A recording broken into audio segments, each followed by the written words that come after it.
Hey guys, how are you? Just want to do a quick video. Just saw an article that came across the GSMA website, their Mobile World Live portion of their website. And today we have some new data from IDC with respect to number of smartphones shipped for the second quarter. So these are global numbers. Now, for the first time, you had over 300 million smartphones that were shipped during the second quarter of the year.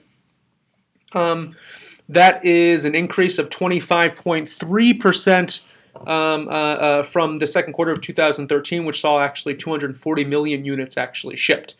Now, the overwhelming majority of these of the product shipped, almost 84%, or close to actually 85%, were Android devices, and obviously Android has the advantage of actually having multiple partnerships with vendors across the price spectrum, right? So you have the really expensive Samsung Galaxy 5S, and then you also have a large variety of phones that are under $200, and also with the Android One platform or initiative, you're going to have more phones that are actually under $100.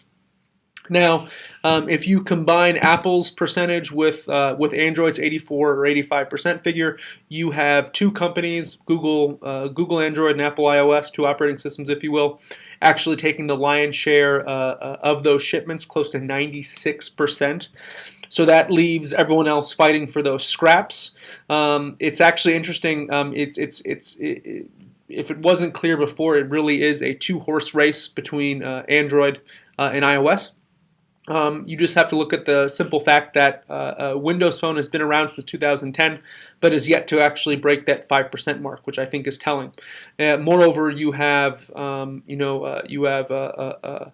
pretenders like Tizen, which you think would actually get a lot of play in the spotlight from Samsung. But Tizen is really yet to break the market as well, and you also have other, initiatives that have received a lot of press, but not necessarily a lot of execution or a lot of sales. So you have the Ubuntu phone that actually failed by Canonical, and also you have the Mozilla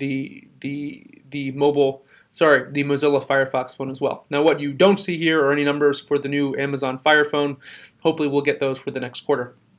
But regardless, I think one of the principal reasons why some of these smaller folks have actually yet to achieve that robust market share that actually really puts them in play is simply because developers are not developing for those platforms, especially for Windows. And if you throw BlackBerry in the mix as well, there just really isn't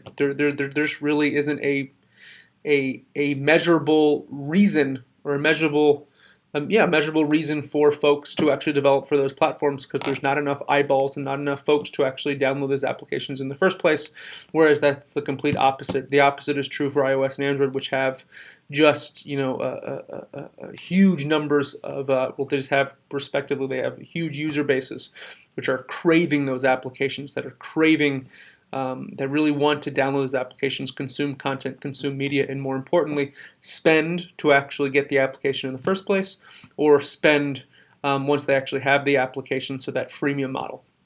So that's my take. Hope you enjoyed it. Have a great weekend. Bye-bye.